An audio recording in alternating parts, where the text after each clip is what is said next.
Kursk में भीषण जंग का सिलसिला जारी है। कुर्स्क की जंग में यूक्रेन का आखिरी दांव क्या है, ये देखिए। इवानोव्स्की गांव पर मिसाइल से अटैक किया गया है। कुर्स्क में रूसी फोर्स के घातक हमले जारी हैं। तस्वीरें बता रही हैं कि कुर्स्क का मैदान अभी भी सुलग रहा है। एएफयू के पास गिनती के हथियार बचे।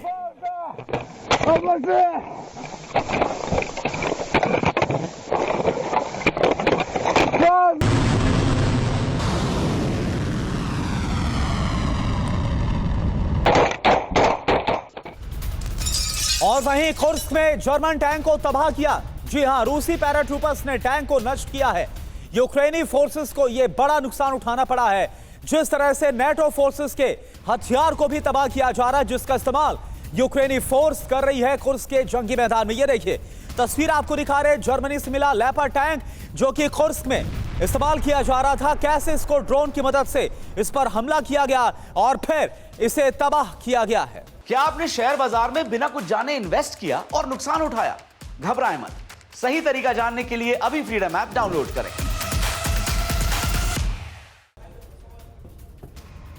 तो ये तस्वीर इस वक्त आपके सामने, एक तरफ कुर्स्क पर पूरी तरह से कब्जा हासिल करने के लिए रूस की तरफ से अंतिम प्रहार किया जा रहा है, वहीं दूसरी तरफ कैसे नुकसान पहुंच रहा है इस प्रहार में, वो तस्वीर आपको दिखा रहे हैं। इधर यूक्रेन के हमले में रूसी सेना को बड़ा नुकसान भी पहुंचा है, यानी कि नुकसान रूस का भी हो रहा है। कुर्स्क में बड़ा रूसी कमांड पोस्ट कैसे तबाह किया गया, ये देखिए आप, तस्वीर हम आपको दिखा रहे हैं। तो ये तस्वीर आपके सामने रूसी कमांड पोस्ट की, कैसे यूक्रेन ने हमले में इस कमांड पोस्ट को तबाह किया है, जहां से बड़े हमलों को अंजाम दिया जा रहा था यूक्रेनी फोर्सेस के खिलाफ।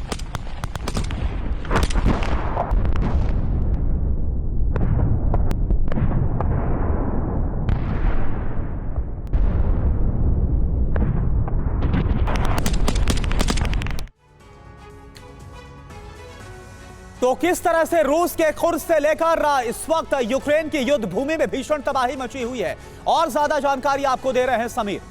जी हां, शरीर को जमा देने वाली ठंड में कुर्स्क में कैसी भीषण तबाही मची हुई है, कैसी जंग चल रही है, ये तस्वीरें आपको हमने दिखाई। युद्ध भूमि में भीषण तबाही मची हुई है। कुर्स्क में आखिरी लड़ाई लड़ी जा रही है। कुर्स्क में यूक्रेन का सबसे बड़ा हमला हुआ है। सबसे बड़े रूसी कमांड पोस्ट को यूक्रेन ने किया है टारगेट। 810वीं रूसी ब्रिगेड को बनाया गया निशाना। यूक्रेन के हमले में मेरिनो कमांड पोस्ट पूरी तरह से तबाह हो गई। एक स्कूल, डाकघर और कई शॉपिंग सेंटर्स और घरों को भी नुकसान पहुंचा है इस हमले में।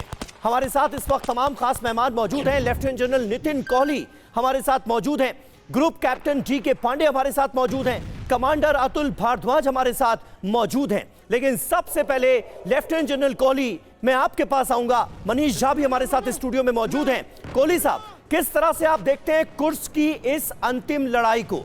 बीते दिनों हमने देखा कि रूस अब बहुत तेजी से कुर्स्क में आगे बढ़ रहा है और वो इलाके जहां यूक्रेन कब्जा करके बैठा था वो वापस लिए जा रहे हैं यूक्रेनी सेना से। लेकिन अब भीषण लड़ाई का दौर जारी है और यूक्रेन बहुत तेजी से रिटेलिएट कर रहा है।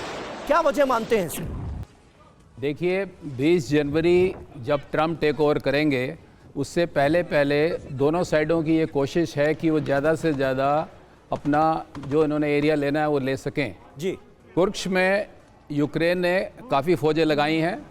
इनकी 150 ब्रिगेड, युगुर ब्रिगेड जिसको बोलते हैं, और अच्छी अपनी फ़ौजों को मेनली यहाँ पर लगाया है उन्होंने, क्योंकि ईस्टर्न यूक्रेन में उन्हें दिखाई दे रहा है कि भाई उनसे वो एरिया बचेगा नहीं और तकरीबन वो नाइपर रिवर तक वो लोग रशियन जल्दी आ जाएंगे।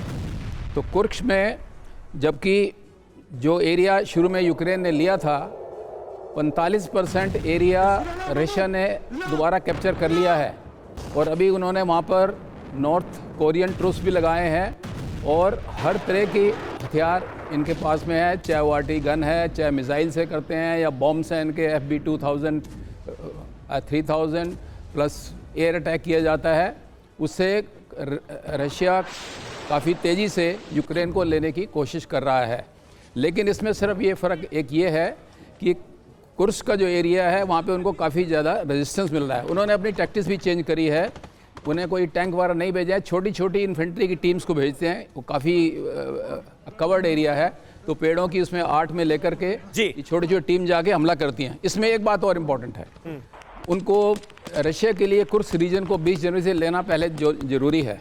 ऐसी खबरें भी आ रही हैं कि इनके T-90 टैंक्स काफ़ी ज़्यादा ट्रेन्स में भर के बेलारूस की तरफ जा रहे हैं।